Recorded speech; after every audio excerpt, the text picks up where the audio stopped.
प्रिय विद्यार्थियों, आप सभी का हार्दिक स्वागत है आपके अपने चैनल द साइंस गुरु में। मैं संजय कुमार मैथ के बेसिक नॉलेज से जुड़े हुए अपने चौथे वीडियो को लेकर के, चौथे भाग को लेकर के आपके बीच उपस्थित हूं। अपने पूर्व के 3 भागों में से पहले भाग में गणित के शाब्दिक अर्थ, गणित की परिभाषाएं, गणित के जनक, दूसरे भाग में अंक और संख्या की परिभाषाएं, दोनों के बीच में अंतर समानताएं, और तीसरे भाग में प्राकृत संख्या एवं पूर्ण संख्या की परिभाषाएं और दोनों के बीच में अंतर और समानताओं की एक सूक्ष्म और एक बेहतरीन विश्लेषण आप सबों के समक्ष प्रस्तुत किया था। मैं आशा करता हूं कि मेरे जो पूर्व के जो तीनों वीडियो हैं आपको बेहद पसंद आया होगा। इसी उम्मीद से आज चौथे वीडियो को लेकर के आपके बीच उपस्थित हूं। आज के इस वीडियो में भी हम मैथ के बेसिक नॉलेज से जुड़े हुए तथ्यों की ही चर्चा करेंगे।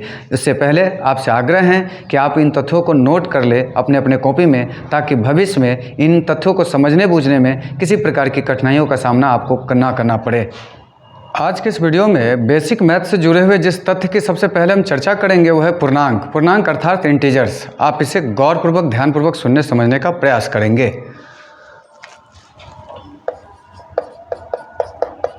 पूर्णांक अर्थात इंटीजर्स, इसकी जो परिभाषा है वो इस प्रकार दी जाती है। पूर्ण संख्याएं एवं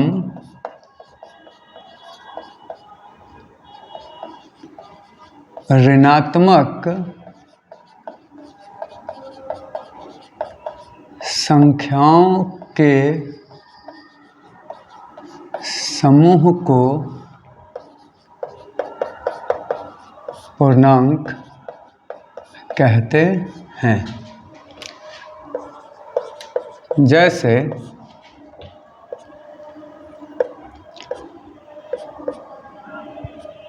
-5, -4, -3, -2, -1, 0, 1, 2, 3, 4, 5। परिभाषा के आधार पर जो एग्जाम्पल है कि पूर्ण संख्याएं, तो आप देख पा रहे हैं जो एग्जाम्पल है उसमें 0 से लेकर के जो अनंत तक की जो संख्याएं हैं वह पूर्ण संख्याएं हैं, और -1 से लेकर के जो अनंत तक की जो संख्याएं हैं वह ऋणात्मक संख्याएं हैं। अब जो पूर्ण संख्या है उसमें कुछ विशेष ध्यान देने वाली जो बातें हैं उसे आप सभी विद्यार्थी नोट करते रहें। जो धनात्मक पूर्णांकों का जो समूह है वह है 1, 2, 3, 4, 5 ... अनंत तक, और जो ऋणात्मक पूर्णांकों का जो समूह है वह -1 से शुरू होता है, और -2, -3, -4, -5 ये भी अनंत तक जाती हैं। अब जो धनात्मक पूर्णांकों का जो एग्जाम्पल है, उदाहरण है, उसमें आप देख पा रहे हैं कि इसमें भी 0 नहीं है, और साथ साथ में जो ऋणात्मक पूर्णांकों का जो उदाहरण है, एग्जाम्पल है, उसमें भी 0 नहीं है। इसके आधार पर हम कह सकते हैं कि 0 न तो धनात्मक पूर्णांक है और न ही ऋणात्मक पूर्णांक है।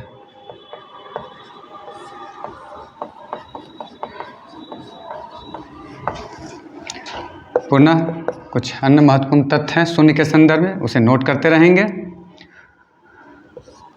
0 एक सम संख्या है, साथ ही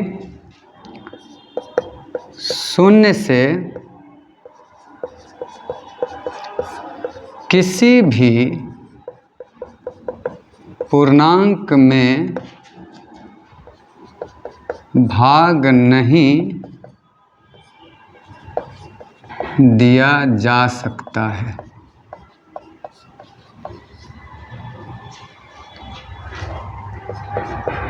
एवं धनात्मक पूर्णांकों का जो उदाहरण है उस पर अगर हम गौर करते हैं तो हम पाते हैं कि सबसे छोटी धनात्मक पूर्णांक जो है,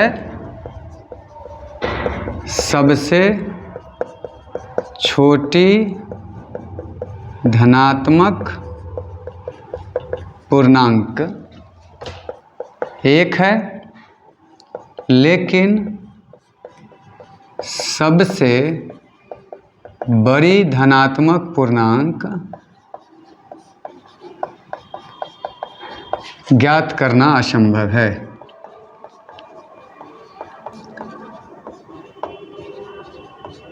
क्योंकि पूर्णांक अनंत तक होते हैं।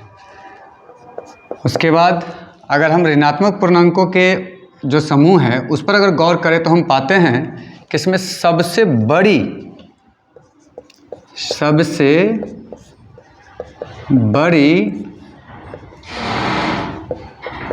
ऋणात्मक पूर्णांक -1 है, लेकिन सबसे छोटी ऋणात्मक पूर्णांक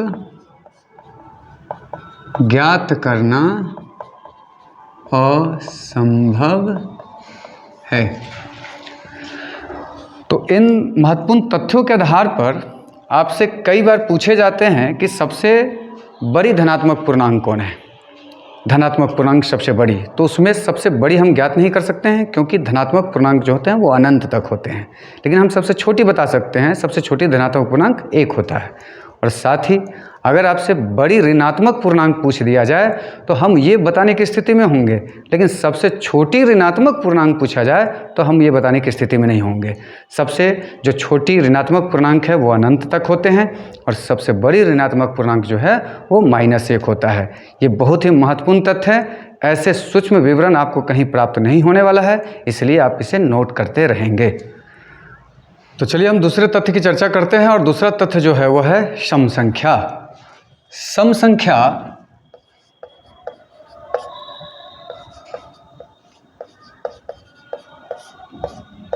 अर्थात इवन नंबर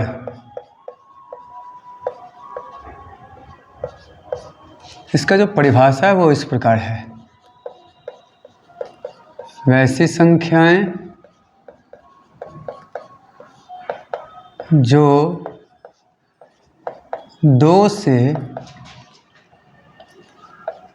पूरा विभाजित हो जाए उसे सम संख्या कहते हैं। इसके जो उदाहरण हैं वह है 2, 4, 6, 8, 10 अनंत तक। अब इसके जो उदाहरण है, एग्जाम्पल है, उसके आधार पर हम कह सकते हैं कि 2 सबसे छोटी सम संख्या है, और जो सबसे बड़ी सम संख्या ज्ञात करना असंभव है, क्योंकि सम संख्याएं अनंत होती हैं। आइए अब हम एक अन्य तथ्य की चर्चा करें, वह है विषम संख्या। इसे हम ऑड नंबर कहते हैं। इसकी जो परिभाषा है वो इस प्रकार है: वैसी संख्याएं जो 2 से पूरा विभाजित न हो। उसे विषम संख्या कहते हैं। जैसे 1, 3, 5, 7, 9 ... जो इसके एग्जाम्पल है उसके आधार पर कुछ महत्वपूर्ण तथ्य है, वो यह है कि एक सबसे छोटी विषम संख्या है एवं सबसे बड़ी